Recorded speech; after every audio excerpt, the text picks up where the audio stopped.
You'll never be my hometown girl. There's nothing like her in this world. I'm tired of the get around girl. Ain't nothing like my hometown girl.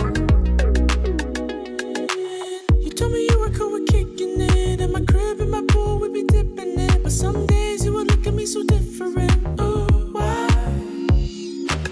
Is it because I'm in the music biz? Or you don't wanna love me when I'm just struggling? But you still tell me that you're my hometown chick. Why? I'm missing someone else.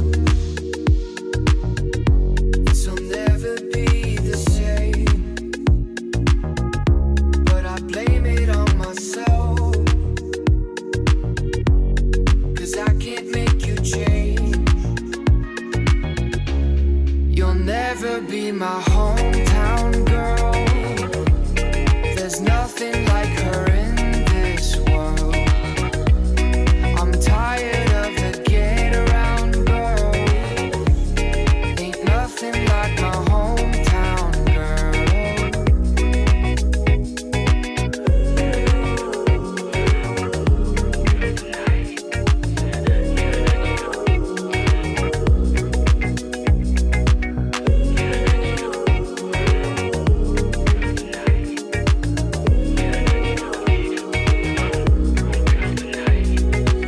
I can't remember when we last expressed all the feelings and the hearts that we possess. Even though we're making love, it's not passionate. Why?